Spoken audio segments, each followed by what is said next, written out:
Hurts just 7 years ago, just 7 short years ago, was in a national title game with Alabama. He was 3 for 8, 21 yards through the air against the Georgia Bulldogs defense that literally had the Tide's number, and they were scoreless. Hurts was in one of the toughest positions he had been in his young career. At Channelview High School as a quarterback, he was electric. He won and shined at every level. That's how he got the Alabama offer. In his freshman year with the Tide, they go on to win the championship, right? Like, he is great under Nick Saban, and everything is going well for him. This was the low point for him, and Nick Saban looks at the sideline, he turns, and he puts Tua Tagovailoa in. Tua comes back.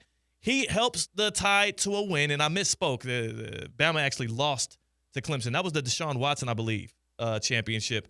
Bama lost to Clemson in that national championship game, so this was Hurts seeking his first national title, and it was Tua that came in to save the day and win it.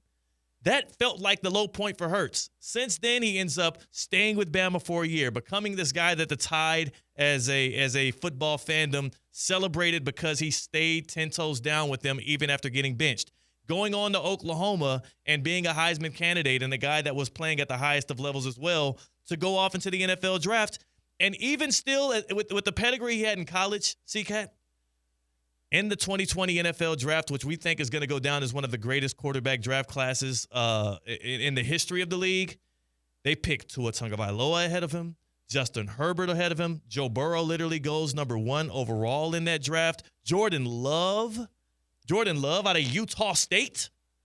What was Jordan Love? Was it Utah State, right? Yeah. He goes ahead of Jalen Hurts, and in the second round, the Eagles end up with this guy who was called a running back, this guy who was at every turn criticized, talked about his shortcomings, but not his ability to be a winner.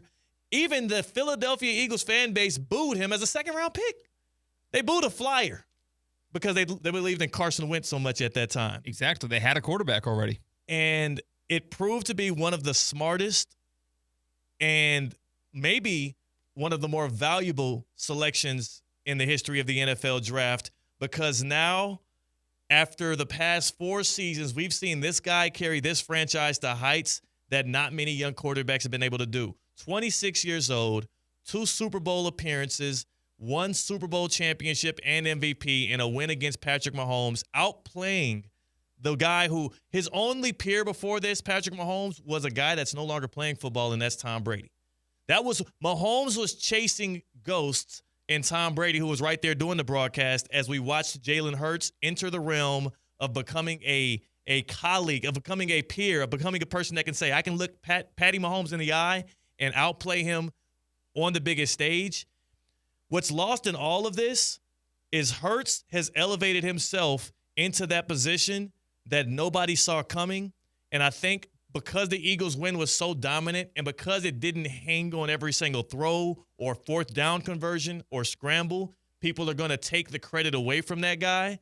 But I do want to sit here today and say, as Mahomes has beaten down on everyone in the AFC and relegated them to their fan bases cheering for and praying for MVPs in the regular season versus playoff wins, to where you got a guy like Deion Dawkins, the left tackle for the Bills, following a win against the Ravens, not talking about hoping to go on this Super Bowl journey, but talking about how Josh Allen should be the most valuable player in the NFL. Regular season crap.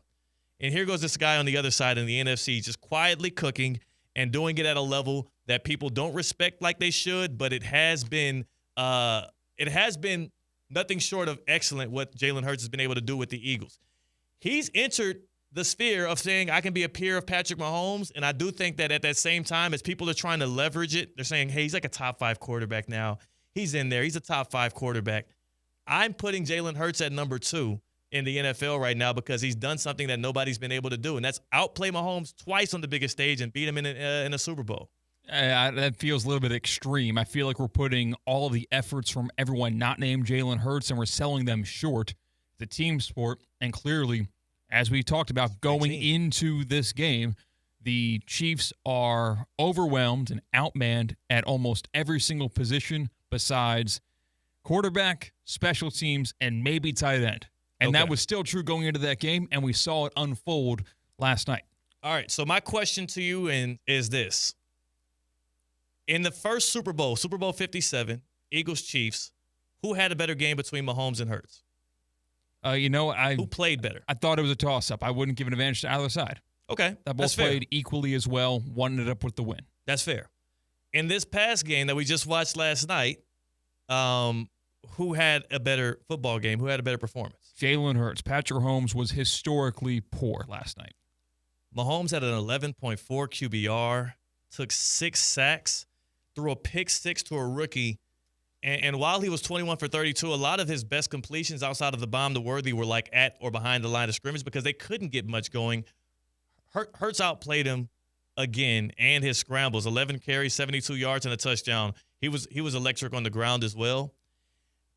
At some point, we have to take results and resume over the quote-unquote eye test. Like, I get it. Y'all think Justin Herbert has more tools than Jalen Hurts.